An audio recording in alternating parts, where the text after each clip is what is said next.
The Azores are 9 islands in the Atlantic Ocean, sitting about a third of the way from Europe to North America. A history textbook will tell you that the Portuguese explorers discovered this beautiful archipelago in the 15th century. Until then, they were uninhabited. The islands still belong to Portugal, so there seems to be no controversy or mystery here, except for the fact that some researchers think the Azores were home to an ancient civilization from thousands of years ago. Others support the idea that the famous Atlantis itself was here. In 2010, archaeologists announced that they found some structures on the islands which looked like they were from the Stone Age. If that's true, it would mean that there was a civilization back then which was advanced enough to travel this far and settle on the remote islands. A special scientific commission studied the matter and concluded that those structures were natural rock formations or had a more modern origin. So the first settlers were supposed to have been the Portuguese. It didn't stop some enthusiastic scientists from further research.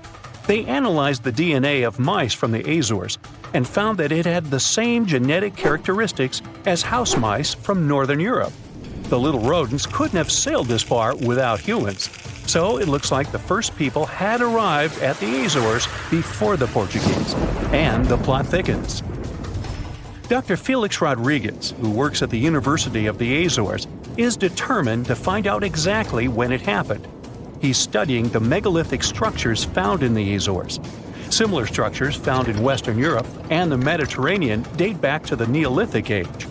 According to Dr. Rodriguez, the oldest findings are from 4,200 years ago.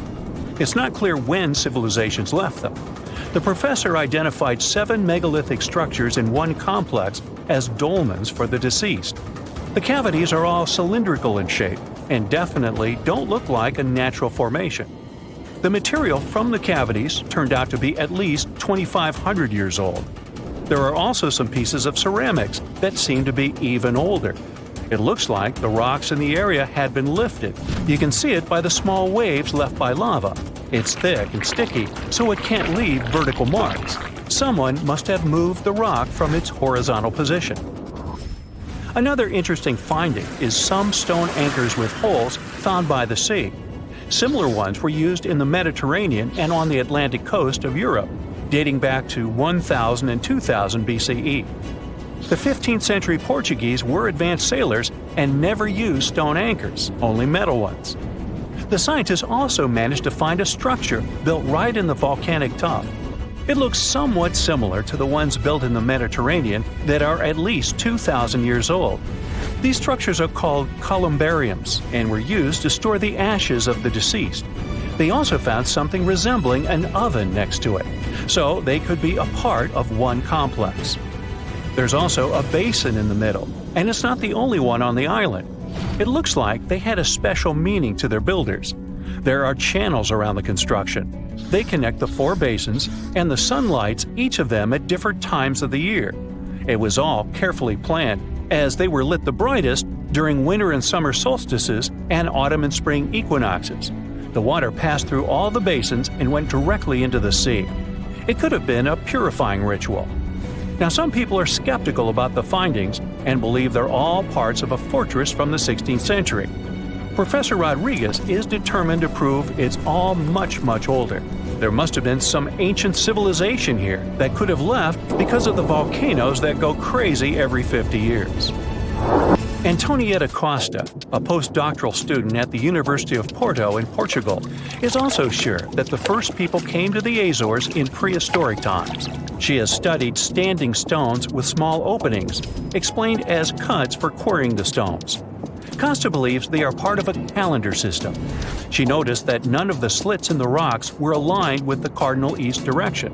The slits closest to it are smaller than the ones facing other directions, so it can't be just a coincidence. It also looks like the slits are aligned with the solstices, and that's what makes Costa think it could be a calendar. She also thinks the inscriptions left on slabs of bedrock on the islands are much like those maps that were left on the rocks during the Stone Age in mainland Europe.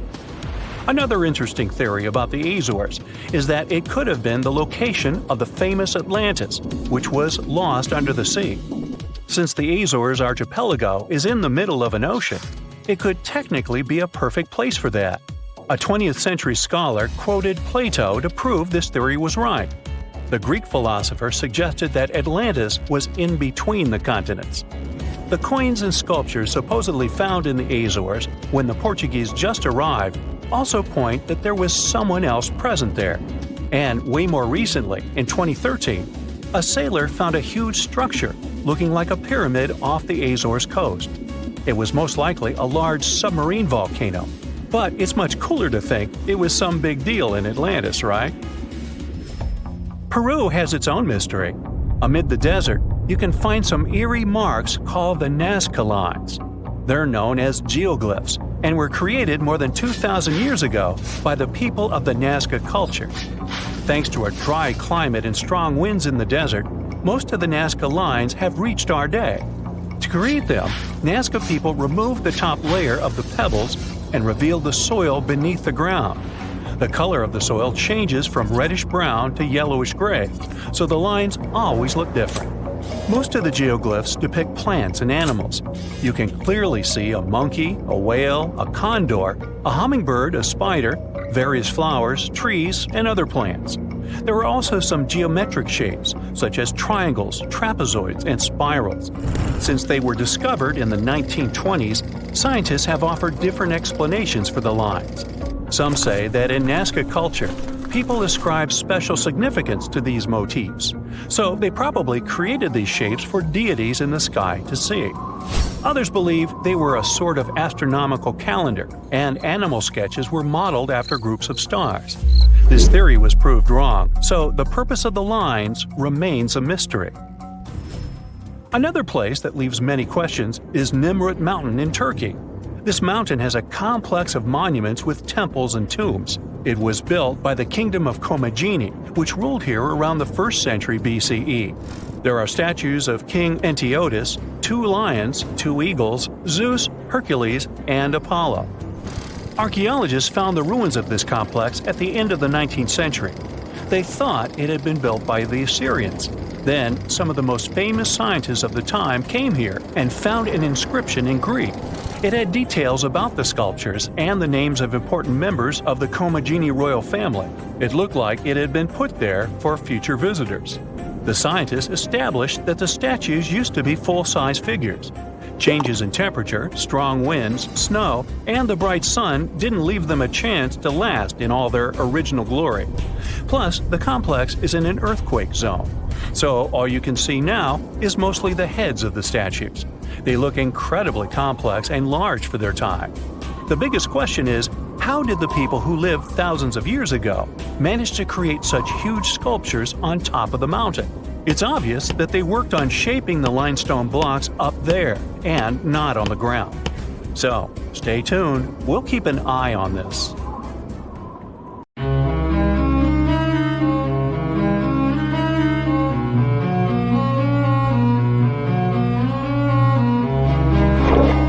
Question for you. Do you think Atlantis could be real? It remains as one of history's greatest mysteries. The legend began with Plato all the way back in ancient Greece, the tale of a civilization that formed and prospered before our own. Atlantis was supposedly a highly technological society, much like the Mayans. But, as the legend says, due to the people's greed, they were punished by a flood that destroyed and submerged their cities. Different theories try to guess Atlantis' location. Some say it was in the Mediterranean Sea. Some say it's beneath the Bermuda Triangle. But, as science has shown us, Atlantis may be only an allegory for humankind. Today, you'll discover several amazing underwater cities that you have never heard of. They existed indeed and are not just a myth. We're taking you on an excursion to the underwater city of Baia, which is on the coast of Italy.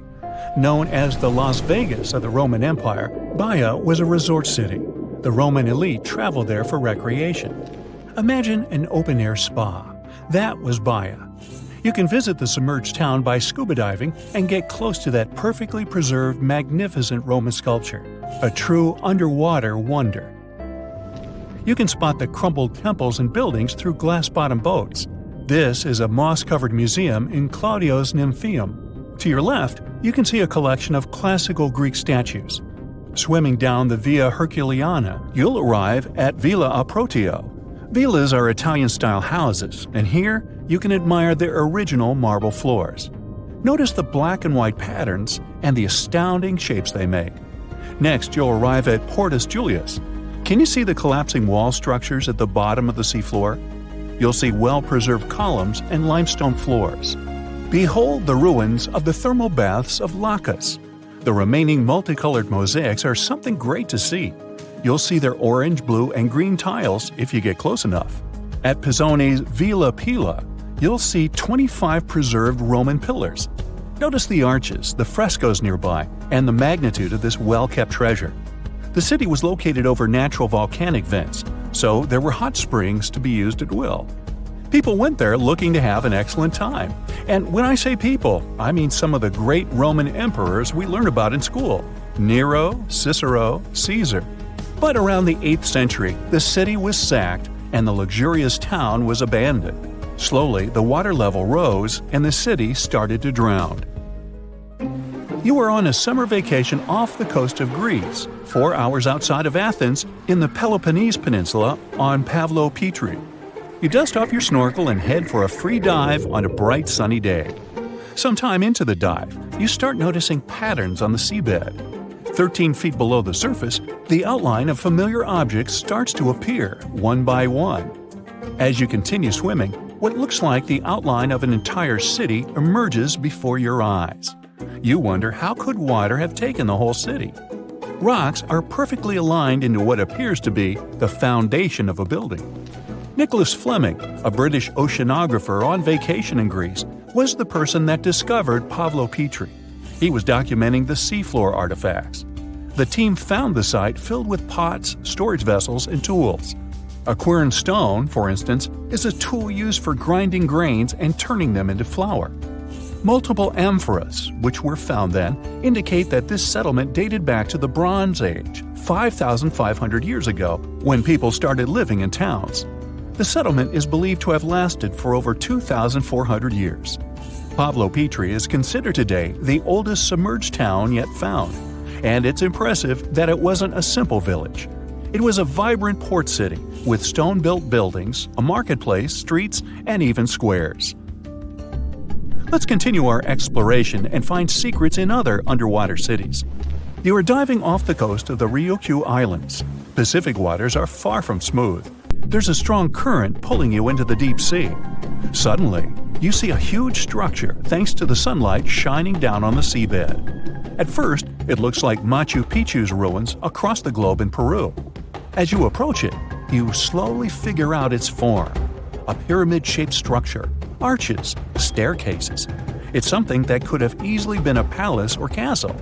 Could this also be a sign of human activity? What you just saw is known today as the Yonaguni Monument. It also goes by the name of Japan's Atlantis. The entire monument is about the size of 5 football fields and the height of a 5-story building. Its most surprising feature is its expansive terraces that host large crowd gatherings. Explorers and scientists believe that Yonaguni dates back to 10,000 years ago. But whether it is a man-made structure or a natural formation is still under debate. For Japan's top marine geologist, Professor Masaki Kimura, Yonaguni is the heritage of a lost civilization. Kimura has dived into exploring the ruins over 100 times over the past 10 years. According to him, there are clear signs of human activity down there.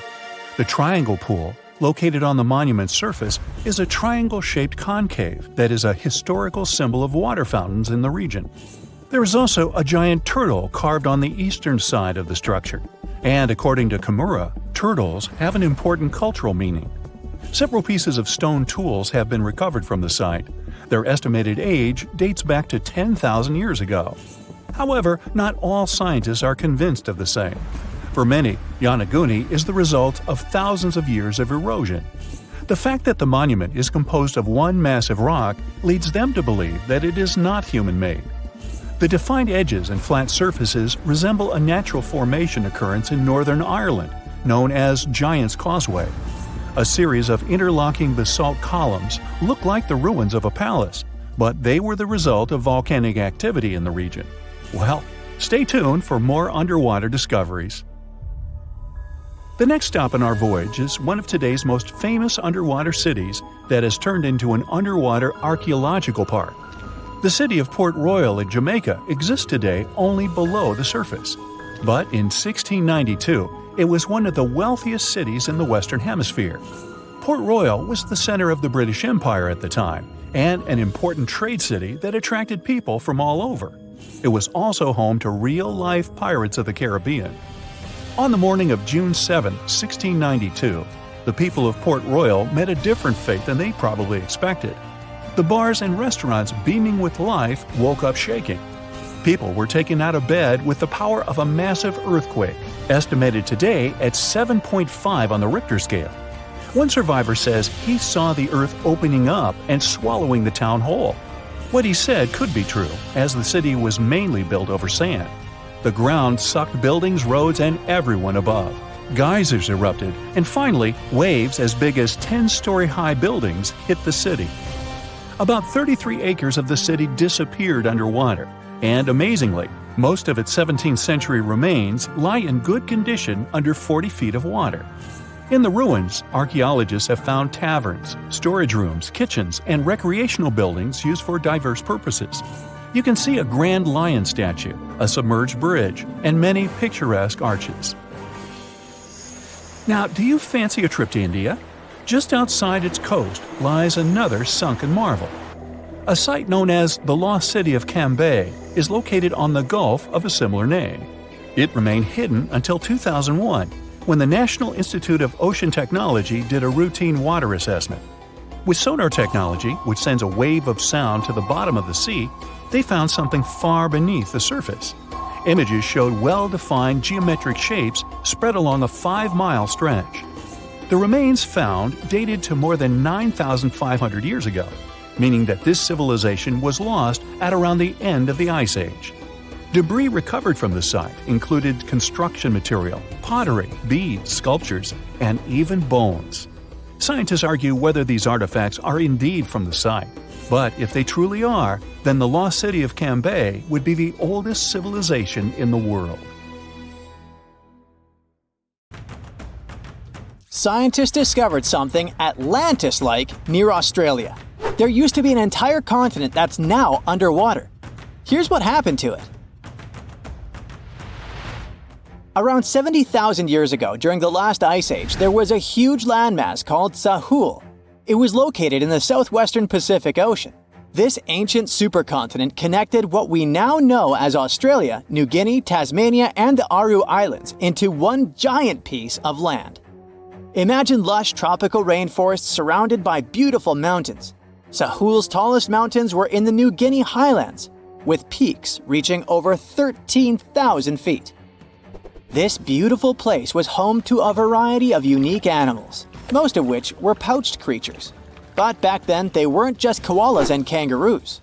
Sahul was filled with different types of grazers, burrowers, scavengers, and predators. It was home to a huge diprotodon, a powerful hunter Thiosolio, and a horrifying Megalania, a creature that's much larger than any living lizard today. It was a unique place because the rest of the world was filled with placental animals at the time, like wolves, elephants, and humans. In Sahul, the only normal mammals were bats and rodents. But not all its parts were the same. The Timor, Arafura, and Carpentaria regions were covered by hot savanna and dry forests.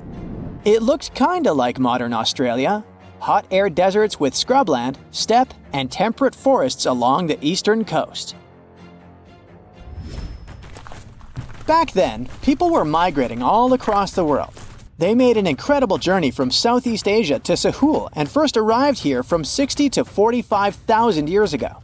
They mostly traveled by foot and crossed the sea using bamboo rafts and simple boats. They came there from an ancient landmass called Sunda, which includes parts of Southeast Asia.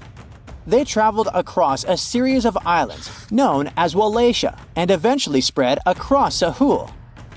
And it wasn't a small journey. Sahul was huge, around 4.1 million square miles. That's bigger than the USA or Canada. It stretched from the equator to around the southern part of New Zealand. So they arrived in what is now Australia and became Australia's first people. Scientists think that Sahul had a population of 500,000. We've discovered cave paintings that date back around 40,000 years. It's a hunting scene depicting an anoa, or miniature buffalo, facing figures of humans and animals. Researchers are trying to figure out how these early settlers moved across Sahul and where we might find archaeological evidence of their journey. To do this, they created a landscape evolution model. The simulation showed how Sahul changed between 75,000 and 35,000 years ago. It showed potential migration routes and archaeological sites.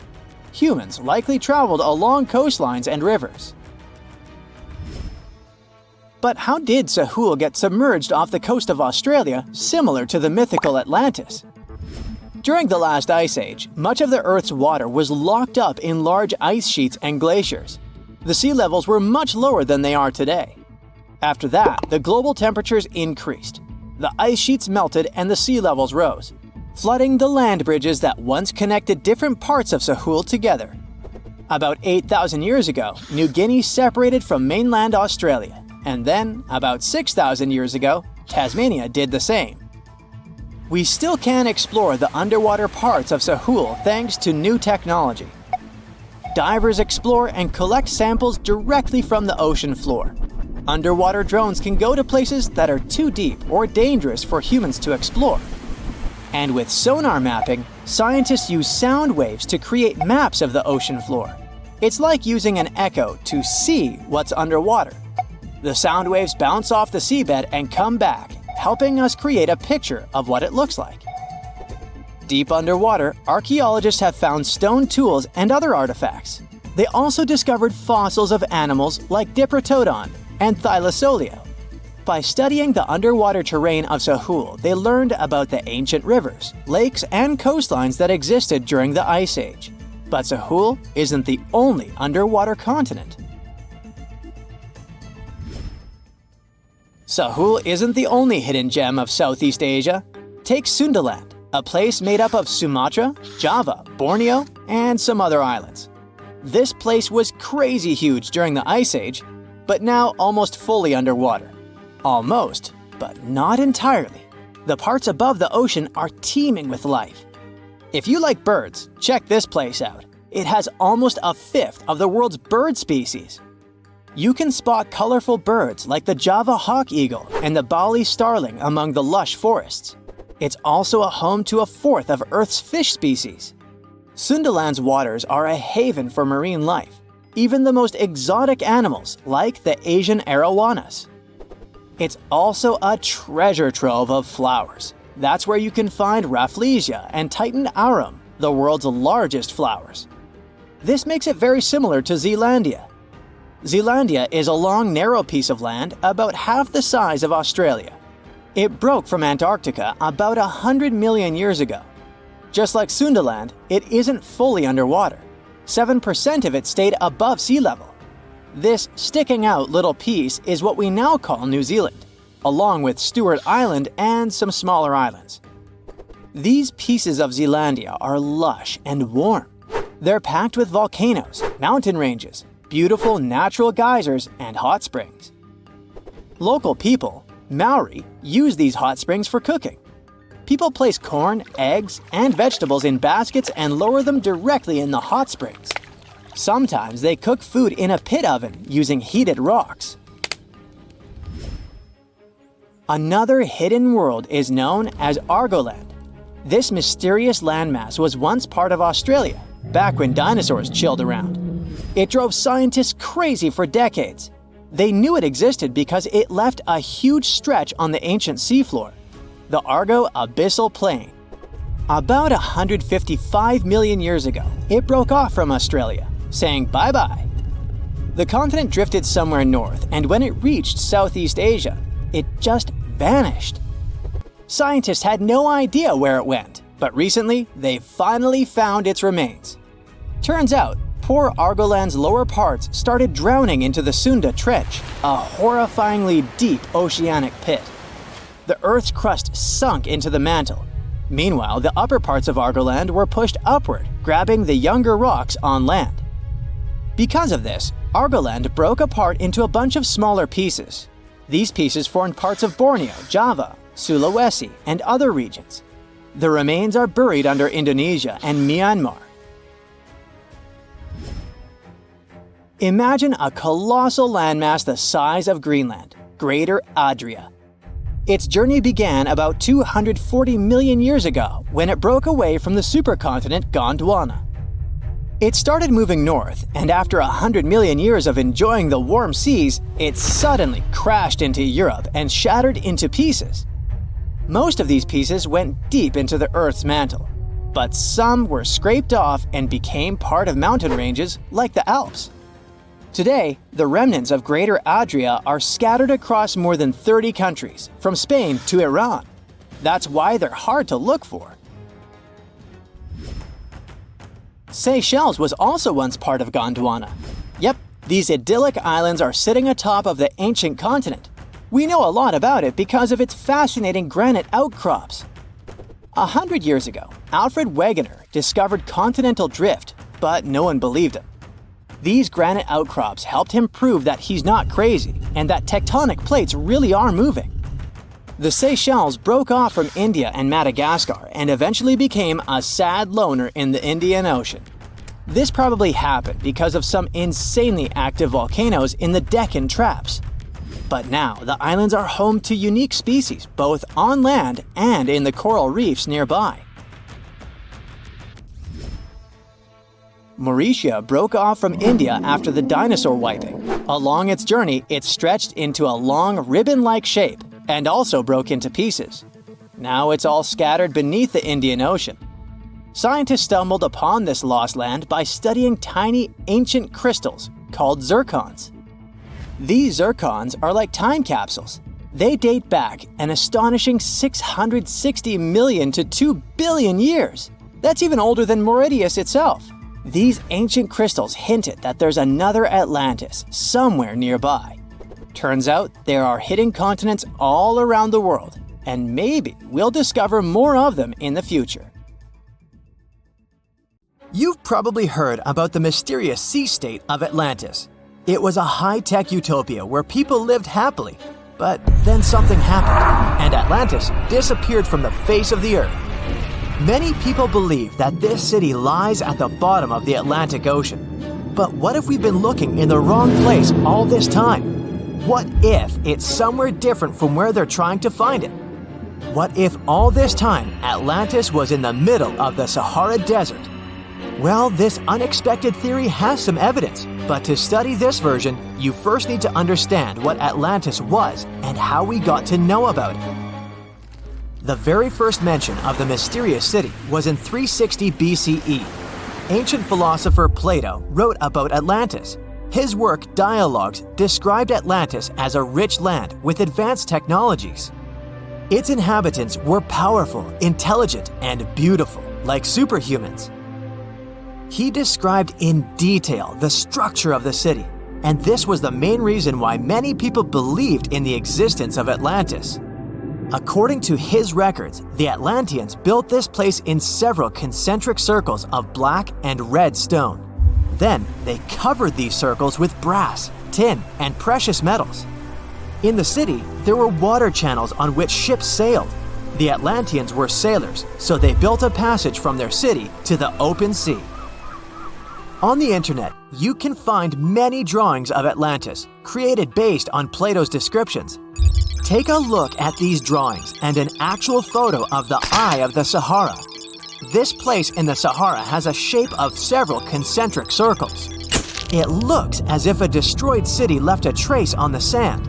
Many people have written online that the lost city was located there, but no one could prove it. Once upon a time, the Sahara was filled with rivers and lakes. In prehistoric times, there was only water there. So far, everything matches. The Eye of the Sahara was first discovered in the 1930s. This place was considered a crater from a fallen meteorite. But in the middle of the 20th century, scientists conducted a soil analysis and refuted the version with a fallen space rock. In the end, everyone agreed that this was a dome of molten rocks under which magma was raging. For millions of years, wind and water had been destroying the formed landscape and eventually made it look like perfect circles. But what if the Atlanteans once came to this place and used natural circles to build a city? In this case, we would have many traces and artifacts from this developed civilization. And yes, archaeologists did find some arrowheads, spears, oars, and other things there. But this has nothing to do with Atlantis. In the eye of the Sahara, a multitude of Acheulean artifacts lies. It was an ancient tribe that frequented this place. For the first time, Acheulean tools appeared more than 1.5 million years ago. Some of the items found there may be 130,000 years old, and according to the records, Atlantis existed about 12,000 years ago. Archaeologists found no artificial structures in this place. There was also no debris or traces of a large city. People would have found some stuff if a big city with advanced technologies had existed here. The main supporter of this idea was one YouTube channel. It collected 1 million views and attracted the attention of many historians and anthropologists. The theory that the Eye of the Sahara is Atlantis was quickly refuted. People found too many discrepancies between this place and the description of Atlantis. The author tried to catch the viewer's attention by presenting external similarities between the natural landscape and the fictional ancient city. Another popular theory claims that Atlantis was a real continent located off the Bahamas, but then this city was swallowed up by the Bermuda Triangle. According to this legend, the city ruins still lie at the bottom of the triangle, but there's no confirmation of this theory either. Writer Charles Berlitz invented it. Adherents of this theory claim that the walls and streets in the western part of the Bahamas might be the ruins of Atlantis. But scientists disagree. They have proven that these walls are natural formations of coastal rocks. There are also rumors that the story of Atlantis was inspired by an actual historical catastrophe, the Black Sea Flood. This is the Bosporus, a strait in Turkey connecting the Black Sea and the Sea of Marmara. Around 5600 BCE, the Black Sea was twice as small as it is now and had many cities on its shores. Unfortunately, a huge flood destroyed this flourishing civilization. Within a year, cities descended underwater, and surviving inhabitants moved to foreign lands and spread stories about the flood. Maybe these stories inspired Plato to come up with Atlantis. In the 1950s, people came up with another version. Atlantis was the continent that is now Antarctica. Tens of thousands of years ago, a warm continent with a developed city shifted to the northern part of our planet because of the movement of Earth's crust. The Atlanteans couldn't adapt to the cold conditions, and Atlantis was covered with a thick layer of ice. This theory was refuted when scientists began studying the tectonic plate's nature. It turned out that Earth's crust couldn't have moved such a huge continent as Antarctica. The tectonic plates don't behave this way at all. But the main question is, was Atlantis real? No one had described it before Plato. Perhaps the philosopher came up with it. Maybe he did this to emphasize the correctness of his views on life and to identify his philosophical theories. In his works, he wrote a lot about divine and human nature and how people can destroy this nature. He spoke of decaying ideal societies because of immoral behavior and vices. The Atlanteans were once moral, spiritual people who created a utopia, but then they became greedy and mean. They destroyed their inner nature, and for this, they had to witness the destruction of their city. One night, fires and earthquakes hit Atlantis and plunged the city into the sea. The higher powers punished people for their immoral behavior, and Plato also wanted everyone to be afraid of moral decay. But judging by the descriptions of the earthquakes and fire, it may seem that Atlantis was destroyed by a volcanic eruption, as it was with the ancient Roman city of Pompeii. And such destructions have happened pretty often throughout history. Natural disasters ruined many developed cities. One of the most famous cases occurred in 1100 BCE in the Mediterranean Sea, when a volcanic eruption destroyed the highly developed Minoan society. The Minoan society existed for about 2,000 years. These people mostly lived on the islands of Crete and Santorini, located north of Crete. The Minoans had beautiful houses, a sewage system, and a developed economy. They were engaged in agriculture, grew fruits and vegetables, painted frescoes, and made jewelry.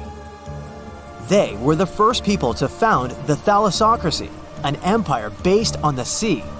They lived off of fishing, piracy, and maritime trade. At the time, they performed cruel rituals, and their way of life was far from moral. They were used to earthquakes on the island of Santorini, so they reinforced the walls of the city with wooden beams, but they didn't know what a volcanic eruption was. And when the sulfur smell appeared in the air, they didn't suspect the impending catastrophe. When the volcano spilled out tons of lava and ash, all the residents of Santorini abandoned their homes and tried to escape, but they couldn't. The eruption and earthquake triggered a tsunami. A large wave flooded the coastal part of the island of Crete. This hit the economy of the Minoans hard and destroyed their port harbor. Then, foreigners attacked Crete and finally destroyed the developed civilization. Some historians think that Plato could have referred to the Minoan Empire when describing Atlantis. Using their example, he showed how immoral actions could destroy people. Well, this eerie Lake Huron discovery may be that it possibly contains the remnants of an entire civilization. Whoa, wait, sounds like Atlantis, right? Well, not exactly. But if there really had been an ancient underwater civilization here, it must have been a pretty advanced one. Around 10,000 years ago, two sharp glassy flakes broke off a stone tool and landed on the ground unnoticed. They stayed buried there for thousands of years, until 2013. Then scientists pulled up a small chunk of mud, about the size of a milk carton, from the bottom of Lake Huron, 100 feet underwater. Inside the mud, they found those same two flakes made of obsidian, a shiny black volcanic glass that forms when lava cools quickly. After careful testing, they realized these flakes came from Central Oregon, which is quite a distance, about 2,500 miles away. They found this prehistoric Great Lakes site on the Alpena Amberley Ridge, an underwater landform that once connected what's now Michigan and Ontario. Back then, it was dry land. Early humans used it to build traps for animals like caribou as the Ice Age faded and the Great Lakes began to form. Now, obsidian was the high-tech material of ancient times. It's super sharp and perfect for making tools. If you study the flakes carefully, it's obvious that humans made them. You can see where they struck them and the feathered edges that come from being carefully chipped. That means people were not only crafting tools here, but they also had access to obsidian that came from incredibly far away. It was likely possible through a huge trade network that spanned across the continent. For over 100 years, people have guessed that ancient societies might have existed beneath the Great Lakes, but no one had proof. That's why work on this submerged archaeological site is so important. A team of researchers has been trying to learn more about the 10,000-year-old ruins and the civilization that left them behind for over a decade now.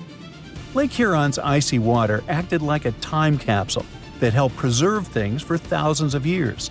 So far, researchers have found not only unique stone tools, but also ancient trees with roots still intact and underwater peat bogs that preserved seeds and leaves. It was like an Ice Age version of Pompeii, a scene frozen in time. These discoveries are also helping scientists create new technologies and ways to do underwater archaeology. They've engaged sonars, underwater robots, and divers so far. Now, it's pretty cool that the tools they found on the Alpena Amberley Ridge were way smaller than other tools from the same era found nearby. That might mean a different group of people lived here, and they had their own unique way of life. Even the peat bogs they found, which are about 9,500 years old, hold secrets. They're full of pine needles, seeds, and leaves that could reveal what the environment was like back then. Usually stuff like this breaks down quickly on land, but the cold freshwater preserved it. The Michigan team is working with scientists in Cambridge, England, to extract DNA from the remains. If it works, it could finally confirm what animals lived there, and maybe even more. There are still years of discovery on this prehistoric Great Lakes site ahead. Another famous submerged archaeological site is the lost city of Pavlo-Petri. Archaeologists think it is the oldest sunken city in the world they've found and made official so far. Pavlo-Petri is around 5,000 years old. That means it existed even before the legendary Greek heroes in Homer's stories. Scientists first spotted it way back in 1904, and then mostly forgot about it until 1967, when Nicholas Fleming rediscovered it. He described it as a Bronze Age city now lying under about 10 to 13 feet of water. A year later, he returned with a team of scientists to study the ruins. Over 6 weeks, using just hand tapes and a basic grid, they managed to map out the city. They found that it covered almost 1,000 feet by 500 feet and had at least 15 buildings, courtyards, 5 streets, 2 tombs, and around 37 small stone graves. They also found signs that the ruins continued onto the nearby island of Pavlo-Petri itself. They dug up some amazing pottery, obsidian, and chert blades, and even a tiny bronze figurine that may date all the way back to 2800 BCE. Most of the buildings, though, came from the period between 1650 and 1180 BCE.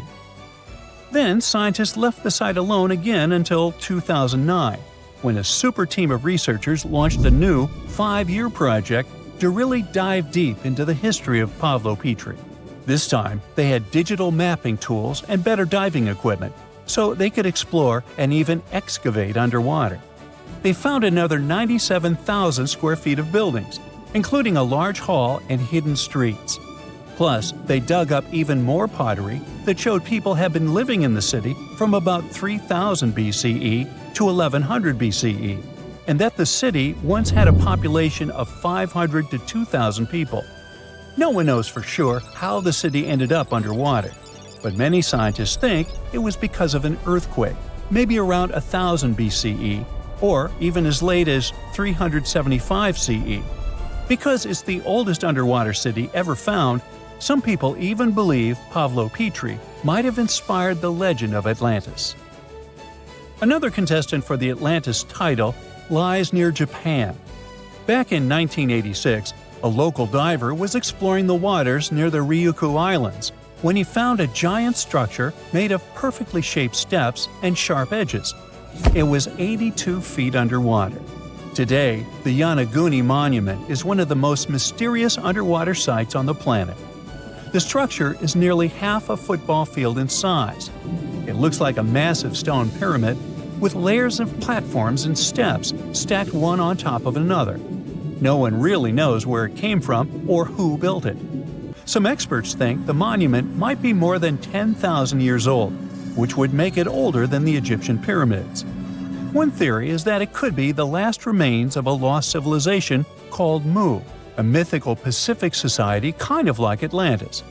Others believe an ancient culture that lived in Japan as early as 12,000 BCE might have built it. But many scientists and geologists are skeptical about this possible underwater ancient civilization, even though Yonaguni has narrow passageways, arched openings, and right angles that almost look like city blocks. They say that the site looks a lot like natural rock formations, like the Giant's Causeway in Northern Ireland, for example. The whole monument is still connected to a bigger chunk of bedrock, which means it wasn't built piece by piece. And the way the layers of rock are stacked probably has more to do with earthquakes and tectonic movement. It's located in the very active Pacific Ring of Fire. One marine geologist kept going back down there, and every time he found something new. He says he spotted tool marks in the rock, symbols carved into stone faces, and even rock formations shaped like animals. He believes these carvings point to a culture that came from mainland Asia. He said he had identified 10 different structures off Yonaguni, including a ruined castle, a triumphal arch, 5 temples, and even a huge museum. These buildings seem to be connected by roads and channels, and some parts are surrounded by what could be giant stone walls. The explorer believes the city is at least 5,000 years old, based on stalactites found in underwater caves nearby, which would have only formed after the caves flooded. His supporters say they have never seen an earthquake create shapes like this, above or below water. But skeptics blame it all on erosion and insist that whirling underwater currents and sea creatures left holes in the rock. Now, if you want to form your own opinion about it, the spot is open for visitors, and it's definitely a super fun diving experience. It's the first day of your long-awaited trip to the Amazon forest. You flew all the way to South America. More specifically, you landed in the city of Manaus. It's the heart of the Brazilian Amazon. So far, you've traveled by air, car, and now water. You are on a tiny boat, moving through the dark waters of the Amazon River. Yes, the river is also called the Amazon. And just FYI, it's the second longest river in the world. It loses only to the Nile River in Egypt. The Amazon sprawls for an impressive 2,700 square miles, beginning in Peru and ending only when it meets the Atlantic Ocean off the coast of Brazil. To get a closer look at the forest, you decide to start by exploring it by boat. First up, you watch some piranha fishing. You can even try to catch one yourself if you like. As you may know, piranhas are carnivorous fish that inhabit the Amazon River, so it might not be your best option to go swimming in these waters. One of the most emblematic species of alligators present in the Amazon River basin is the broad-snouted caiman. It looks pretty much like a regular alligator, except for the fact that it has a yellow chin. Your guide leaves the boat and searches the water to show you a caiman up close. He also tells you of another legendary creature that lives in the dark waters of the river, the pink dolphin. Lucky you get to witness a family of pink dolphins showing their fins near your boat. They look magical from the place where you're sitting. You've probably never known dolphins can be pink, huh? After a few mesmerizing moments, you discover that the dolphin's pink color is nothing but an illusion.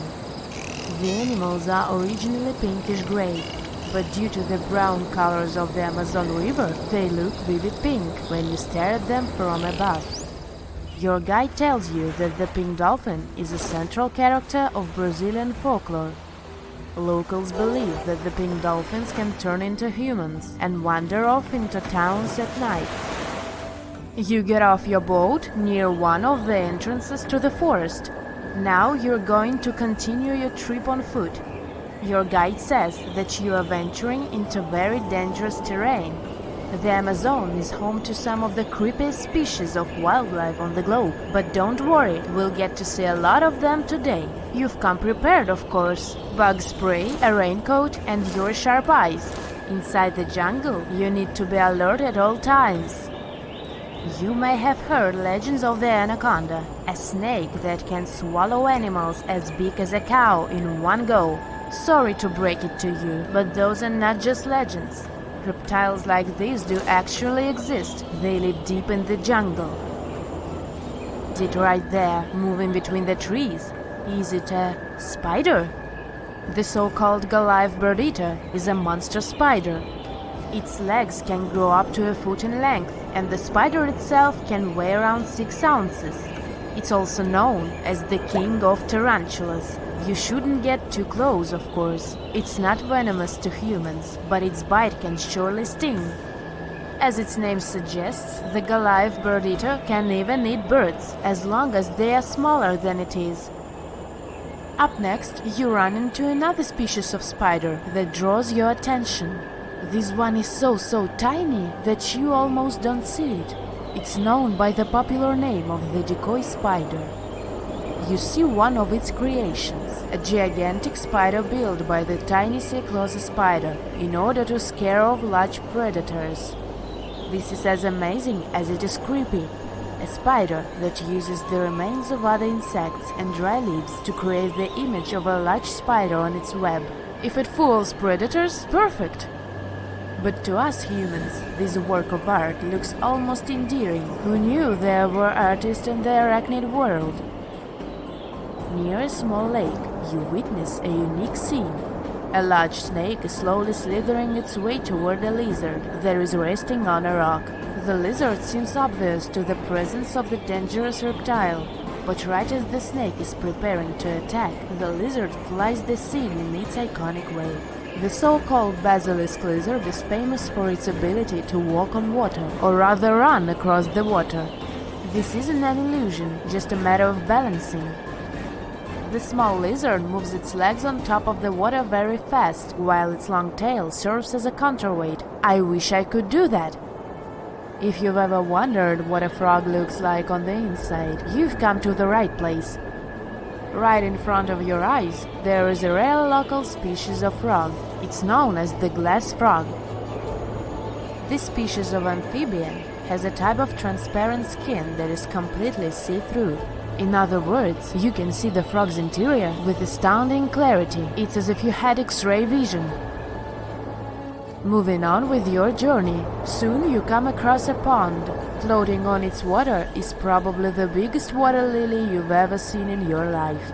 These huge plants are also known as the Victoria Amazonica. They can measure up to 8 feet across and hold the weight of a grown-up person. But I wouldn't recommend trying to climb on it if I were you. Just cause, you know, it's the Amazon forest we're talking about. The wildlife here is amazing, but the forest itself is also a sight. There are over 80,000 species of plants and trees grown in the Amazon rainforest. In fact, you can find 10% of all the world's wildlife in this jungle. An estimated 400 billion trees grow on the gigantic area the forest occupies. Of course, this place is bound to be biodiverse, right? You won't be able to witness this phenomenon during your trip, but your guide tells you about a unique species of tree that is famous for being able to walk. Yep, you've heard correctly. There are walking trees in the Amazon rainforest. They don't have legs or anything like that, but they do move around in search of better lighting conditions. The Amazon canopy is so thick that only 1% of sunlight can reach the forest floor. Because of this, some trees end up getting less sunlight than others. The so-called walking palm trees seem to be adapted to this situation. They grow new roots, which helps them move for 1 to 2 inches per day. They can walk up to 65 feet per year. Maybe that's what inspired John Ronald Reuel Tolkien to create ants, huh? Those are pretty similar tree beings that roam freely around the world. I kid you not, it's not only wildlife that inhabits the Amazon. Actually, over 30 million people live in the forest. And there are also ancient settlements that scientists believe to have been thriving there. And I'm not talking about El Dorado, that's just a myth. But in 2018, a groundbreaking study showed that up to 1 million people probably inhabited the Amazon, between 1250 and 1500 CE. Can you imagine that? Working alongside local indigenous people, researchers from the University of Florida found several mounds in the Amazon. Besides these mounds, they also discovered interesting ditches and geoglyphs. After mapping all of these recurring mounds, scientists understood that this was a sign of an ancient settlement. They found remnants of carefully designed walls centered around plazas. This could only mean that these ancient cities were big and could host hundreds of thousands of people. These findings brought back the idea that the Amazon could have been home to thriving civilizations way before the Europeans arrived there. But rather than cities drenched in gold, they were simply well-developed agricultural societies. You're walking down the street. You see a strange-looking antique shop called Ageless Trinkets of Mr. Bright. You're curious, so you enter there. You take a look at all the weird stuff. Suddenly, an old folded parchment paper catches your attention. It's a world map, but something's off with it. Instead of showing the countries as you know them, it shows the locations of 4 mythical lost worlds and civilizations. Mr. Bright, the shop owner, comes next to you after realizing your shock. This map won't let you find these places or anything, but I can explain to you the legends behind them if you want, he says. Let me begin with Atlantis. You might know it as Aquaman's underwater kingdom, but Atlantis, the fictional island, was actually first introduced in two of Plato's works. According to him, Atlantis was a highly advanced civilization that existed about 9,000 years before his own time, and its story had been passed down by poets, authors, and others. He wrote about Atlantis and its citizens to give a moral lesson and to teach about the dangers of arrogance, as well as the eventual downfall of those who are after too much power. In his dialogues, Plato stated that Atlantis was a great and powerful empire that was respected in all parts of the world. It was founded by beings who were half deities and half human, and became a great naval power after a while. Being an island filled with gold, silver, and other precious metals certainly helped their case. But besides that, it was also known for its breathtaking architecture and state-of-the-art technology, as well as its countless rare and exotic wild animals. Atlanteans were proud of their great achievements and the perfection of their civilization, but their excessive pride was going to bring their downfall. They believed they were so superior that they could gain control over any nation. This led them to launch a series of invasions. They conquered many of the Mediterranean lands, but when it was time to enter Athens, Athenians pushed back with an extraordinary force, so the Atlanteans were finally defeated. Plato stated that deities then got angry at Atlanteans because of how wicked, greedy, and immoral they became. So they punished them by sending earthquakes, which caused Atlantis to sink beneath the sea. Although the earliest written records of Atlantis were Plato's works, some people still believed his story to be based on truth and tried to identify the island of Atlantis with actual countries. Some people suggested it may have been located in the Mediterranean Sea, near the coast of Spain or Italy. Others thought it may have been located in the Caribbean, off the coast of Central or South America, but there was no solid evidence to support any of these claims. One theory, in particular, seemed more plausible than the others, though. Located in the Aegean Sea, the island of Santorini was the home of a highly advanced Minoan society. However, due to a huge volcanic eruption, it was destroyed about 3,600 years ago, causing the Minoan civilization to suddenly disappear. These similarities between the fictional Atlanteans and the historical Minoans made Santorini a good candidate for the speculations. Yet again, there were still major flaws with it, such as how the time when Plato said Atlantis was destroyed doesn't coincide with the time of Santorini's eruption.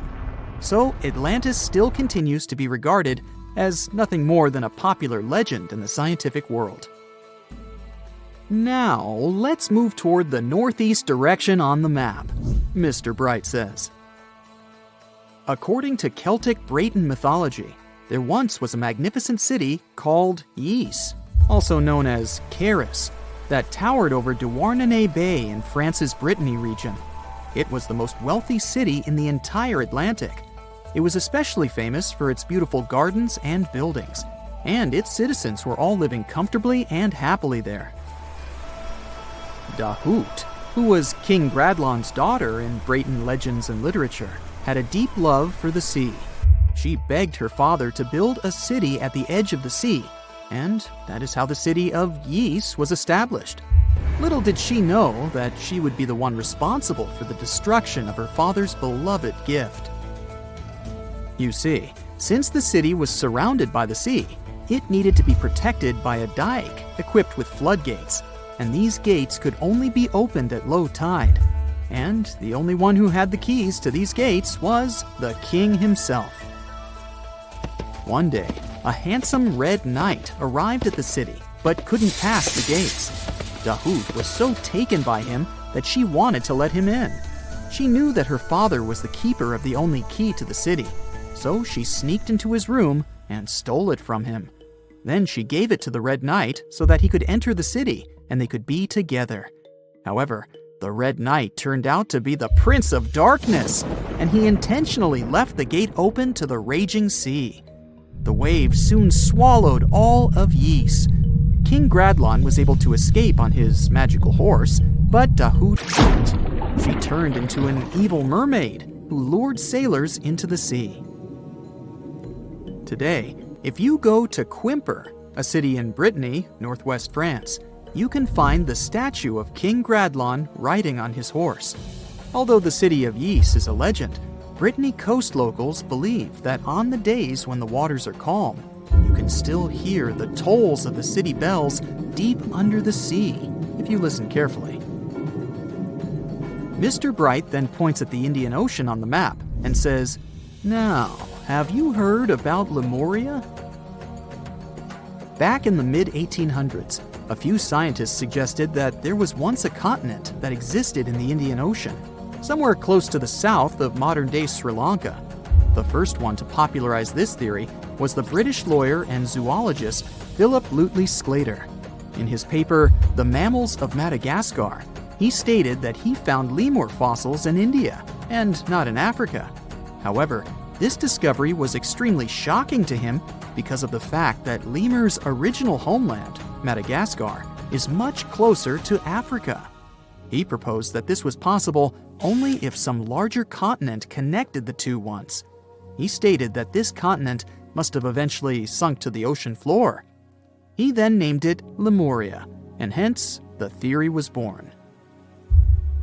People who came after Sclater took his theory a step further and thought that Lemuria was also the home of an extinct race of humans called Lemurians, who had 4 arms and enormous bodies, and were also the ancestors of modern-day humans, as well as lemurs. Of course, as new scientific discoveries were made on plate tectonics, evolution, and the study of DNA, the theories regarding the fictional continent called Lemuria were debunked. The last fictional land on the map is Agartha, Mr. Bright says. Taking its roots from Eastern mysticism, one legend says there's a kingdom called Agartha that is located deep beneath the surface of the earth. It's where all 4 corners of the world are connected by paths and tunnels.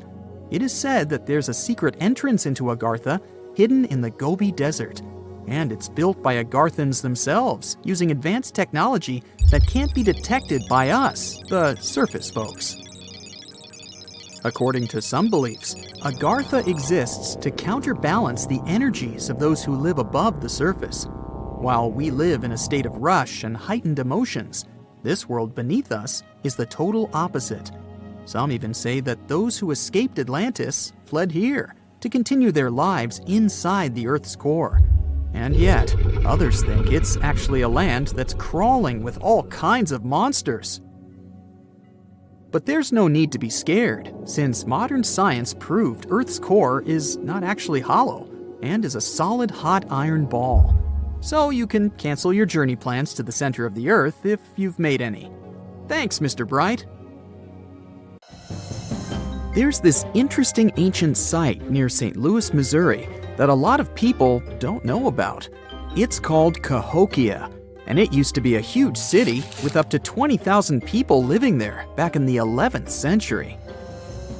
It's full of these massive earthen mounds that were built by hand, and the biggest one is still there today, at the Cahokia Mound State Historic Site. Even though we don't know everything about this civilization, researchers have been able to piece together some information from the remains they've found. For starters, they found some pretty old teeth at this site. After studying their appearance and structure, scientists suggest that a lot of different indigenous groups lived there. About a third of them came from other areas in the middle of the continent, which they figured out by studying the different levels of various substances in the teeth. And get this, the way the mounds are arranged shows that this was actually a planned-out city, not just a bunch of villages grouped together. The rulers lived on top of the mounds, while everyone else lived in other structures.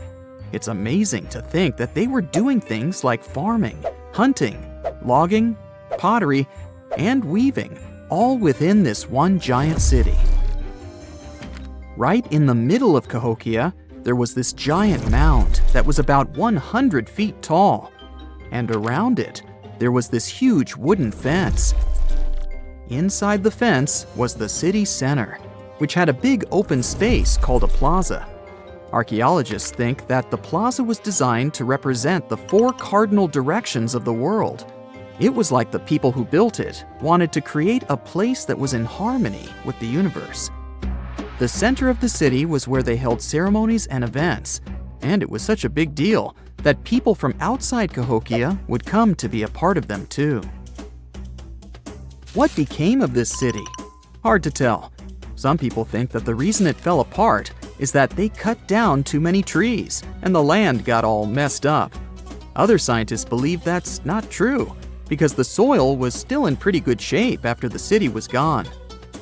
The Europeans were not even around at that time, so they couldn't have influenced the downfall of Cahokia either.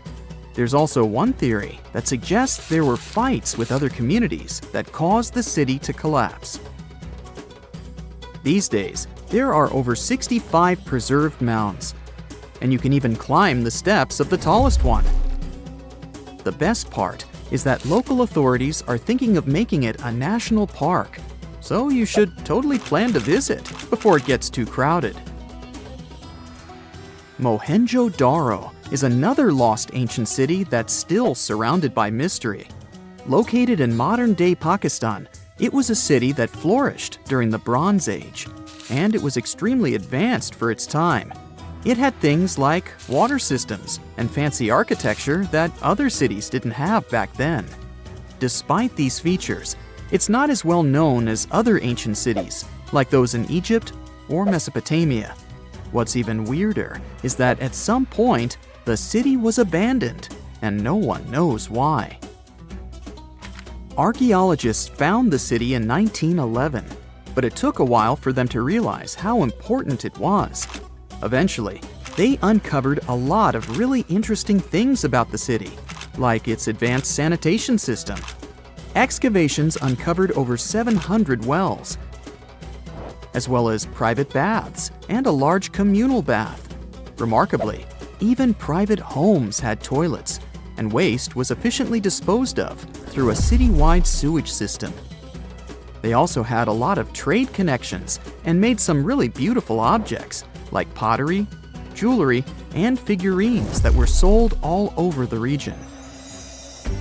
Despite its amazing culture and knowledge, scientists have yet to figure out why the city was abandoned.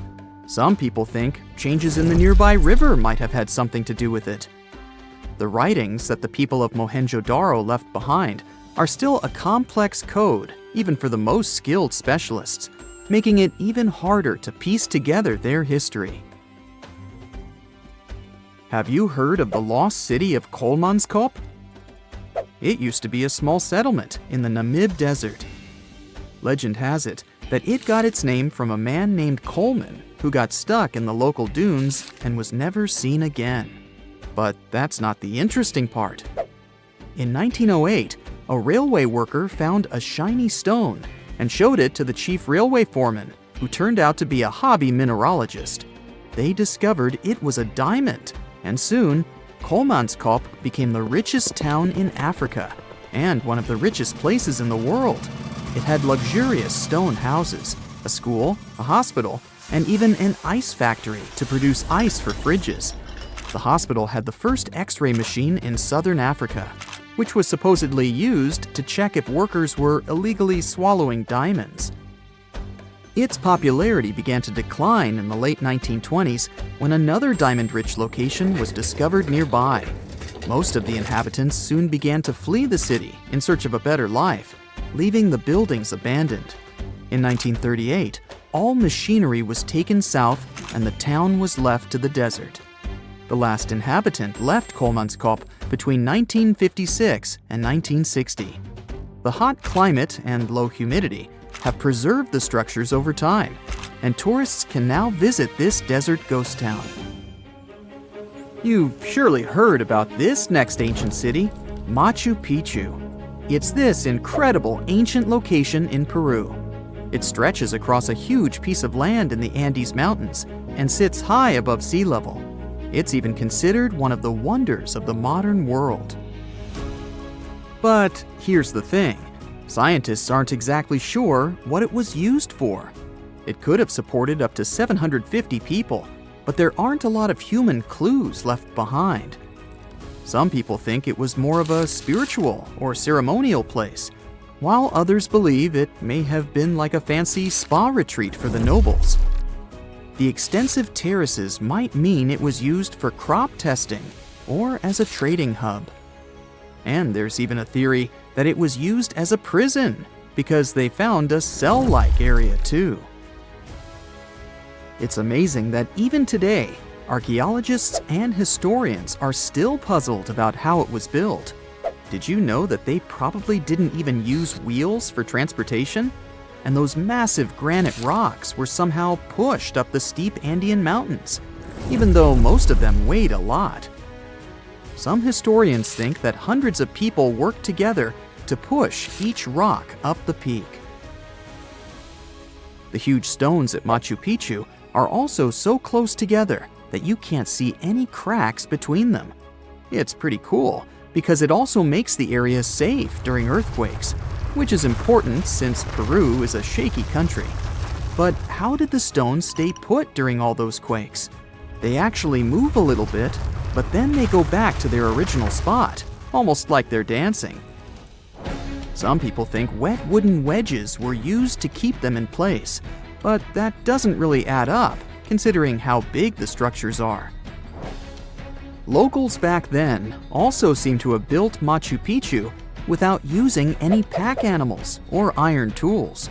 They had to sculpt and put everything together using mostly their hands. Plus, the citadel is built on a fault, so they had to move a bunch of stone and earth to make it flat.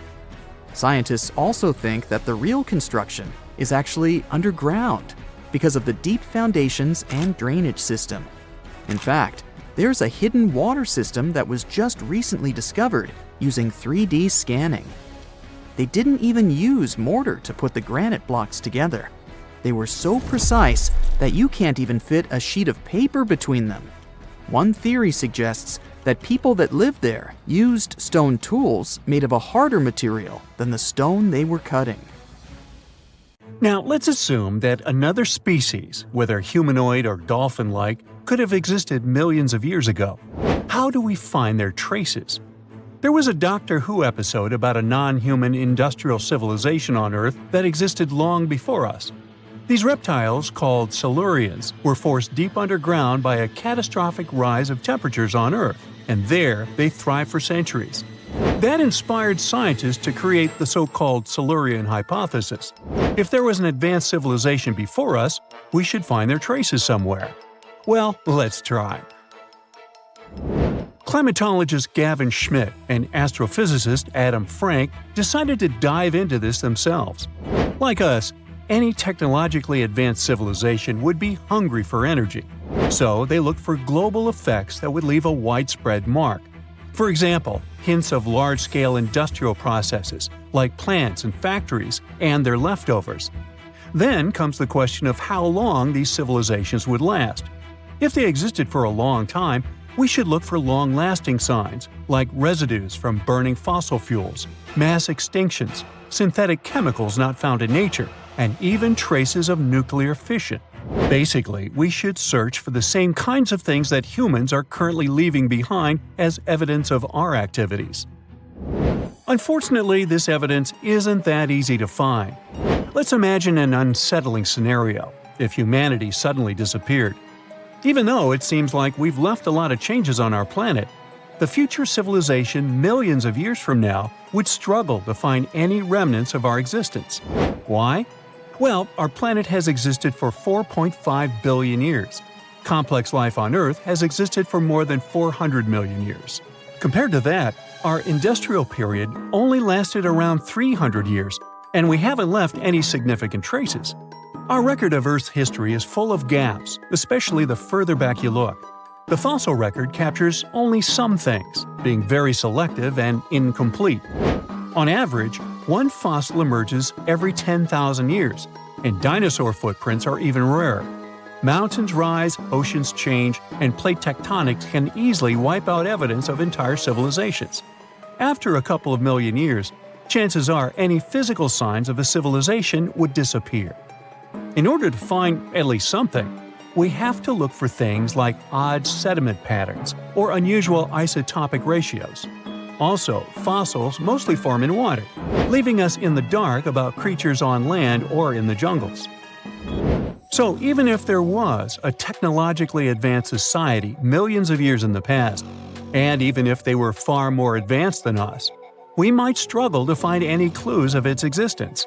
Frank and Schmidt try to understand how we could ever hope to spot signs of them. Discovering actual cities would be the ultimate proof of a Silurian-style civilization on Earth. But Adam Frank isn't too optimistic. Even now, our cities cover less than 3% of the surface, making it easy to miss ancient city ruins. Whether a city survives over tens of millions of years depends on whether the land around it is sinking, getting locked into a rock, or rising, getting worn away by rain and wind.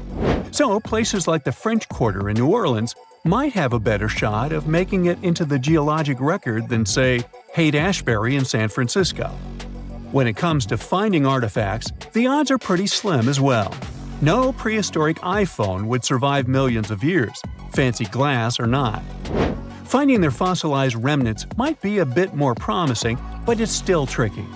Considering modern humans have only been around for about 100,000 years, it's quite possible that we might overlook any traces of an earlier advanced species. There is one thing, though. We could stumble upon their traces in rocks. Our current chaotic era might leave a distinct mark on the Earth's geological history, especially since we're basically experiencing PTM 2.0. I'll get to that in a moment. So they try to look at the changes in the carbon cycle. Humans have been releasing a lot of fossil carbon since the 18th century. This leaves a special mark in the carbon isotope ratio, like a signature that shows the difference between carbon in living things, such as seashells, and carbon in lifeless volcanic rock. Scientists also look for signs in the way sediments are arranged. Large coastal deltas might mean that there were bigger rivers made by folks in this hypothetical civilization. Traces of nitrogen could suggest big-scale farming, where they used a lot of fertilizer. Spikes in metal levels in the sediment could mean runoff from heavy industries. Of course, a single find like that wouldn't tell us anything. Schmidt says the key is to look for multiple signs together. Without clear artifacts, the uniqueness of an event might show in various clues rather than a set of changes linked to a single cause. On a quest for Silurian-style clues, scientists even decided to check the Moon. Some astronomers find it surprising that no one has looked into this before. They even joked about the possibility of dinosaurs building rockets and leaving traces on the Moon or other celestial bodies. These astronomers think that Earth-like planets tend to erase signs of civilizations on their surfaces. So they're exploring the wild notion that these beings might have been space travelers. In that case, remnants of their technology, known as technosignatures, could be lurking not only on our Moon, but also on asteroids, or even buried on Mars. There they might endure for millions or even billions of years. Unfortunately, so far, despite digging into the past 380 million years and examining all suspicious events, the researchers haven't found a clear match for a technological civilization. They don't give up, though. Frank calls for more investigation. For example, we could study how modern industrial chemicals stick around in ocean sediments. This, he believes, could help us identify similar chemical traces in the Earth's history. If there are no traces, why do we even bother to find something like that? This research is based on Schmidt and Frank's recent papers. They were delving into the Anthropocene. It's the proposed epoch dominated by human activities on Earth. It's full of these things called hyperthermals. They're prehistoric events when temperatures on Earth sharply increased over a relatively short time. They're like extreme heat waves from the past. A great example of this is the Paleocene-Eocene thermal maximum, or PETM for short. It happened around 55.5 million years ago, and saw a rapid rise in global temperatures. Over 200,000 years, the average temperature on Earth jumped from about 9 to 14 degrees Fahrenheit. We study these hyperthermals to understand how they occurred, from natural causes or human activities. So, these hyperthermals sparked the genesis of Frank and Schmidt's research. To study them, scientists started examining chemical signals and tracers left in rocks. When doing that, Schmidt and Frank uncovered some eerie parallels between all the climate issues we have today and past periods of rapid temperature shifts. There's a close similarity between the PETM and other hyperthermal events. So all this work isn't just about solving a historical mystery. Understanding our impact on the environment can guide us to finding better ways to live in harmony with the planet and avoid becoming a forgotten species in the future. Our Milky Way is filled with lots of planets that could be just right for life, but we don't know if there are other civilizations out there. Earth is the only place we know of with living beings. About 200 years ago, people wondered if there might be civilizations on Mars. Back then, it was a real question. But once we got pictures from space probes, we decided there wasn't any evidence for it, and that idea got stuck in our minds. Now, it's not even considered a valid topic for serious science. It's seen as kind of silly. But no one has set clear limits on what could have happened on our own planet a really long time ago. So, even if there is no proof, we shouldn't throw away the possibility. Don't forget, it took humanity a while to recognize dinosaurs. Maybe Silurians are just patiently waiting for their time. Strange and amazing items are discovered often, but figuring out what our ancestors were up to is pretty tough. Especially when all you have are just some rusty cups and cave drawings. It's no surprise that even the experts in lab coats sometimes make mistakes. But it's not just about dusty plates and huge stones. Sometimes there's even humans with large heads. So grab your digging tools and let's travel back to ancient times to explore incredible societies that even scientists can't fully explain. Sardinia may look idyllic now, but I'm not gonna lie, I wouldn't fancy visiting it 3,000 years ago. Rumor has it, terrible giants roamed around this island back then. People even talk about finding human skeletons over 13 feet tall there, although nobody's ever shown anything to prove it. But the stories will make you wonder because some weird stuff has definitely happened. In 1974, over 5,000 pieces of broken stone artifacts were found in a part of the island called Monte Prama, but instead of being displayed in a museum, they were locked up in an underground vault for about 30 years. Sounds a bit suspicious, doesn't it? When they were finally displaced in 2005, scientists put the pieces together to find statues of 38 giant men standing 8 feet tall. Not quite as tall as the legendary skeletons, but still pretty huge.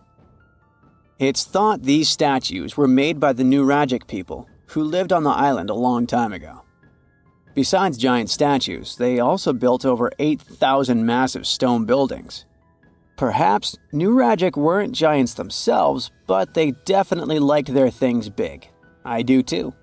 I like a big number of likes on our videos. That would be pretty great. Thank you if you liked this and subscribed. Now back to the video. You and I are pretty smart, but we might not be the smartest humans ever. Actually, we might not even be the smartest species. Since 1913, some skull fossils found in South Africa have hinted at a possibly smarter contender called Boskop Man. This human-like species might have lived as recently as 10,000 years ago. Their skull suggests they had really big heads, which means their brains could have been 30% bigger than ours. Wow! Their average IQ could have been around 149, making them among the smartest 0.05% of people today. But if a Boskop Brainiac was so much smarter, why are they not around and we are? Well, bigger isn't always better, you know. Our brains are a lot bigger than our ape relatives, mainly in the prefrontal cortex. This part helps with high-level tasks like making decisions, remembering things short-term, and being aware of ourselves. The parts of the brain that handle our senses and movements haven't really grown much.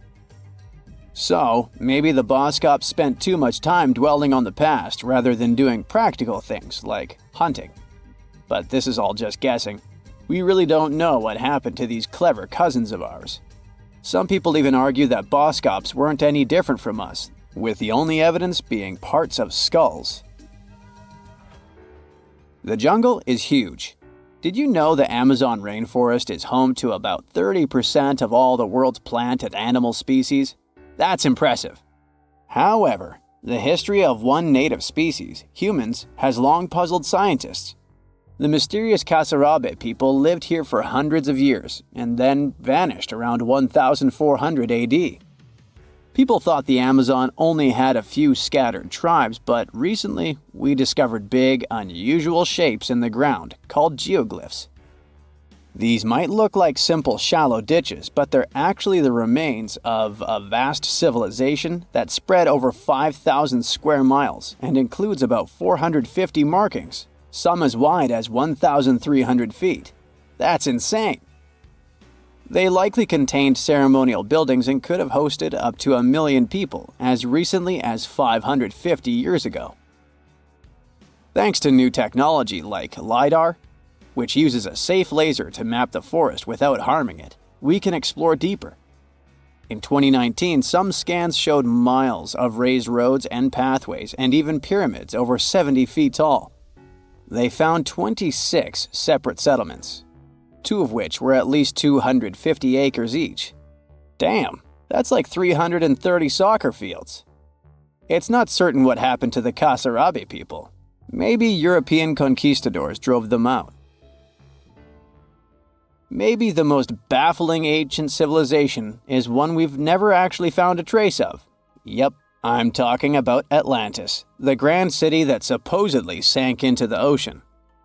The first mentions of Atlantis come from the ancient Greek philosopher Plato, who talked about a great city near the Strait of Gibraltar.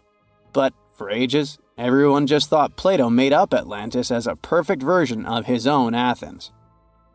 So why, about 12,000 years after it supposedly vanished, do we still wonder if it might be real? Well, in the 19th century, U.S. Congressman Ignatius Donnelly wrote a book giving 13 reasons why he thought Atlantis was more than just a myth.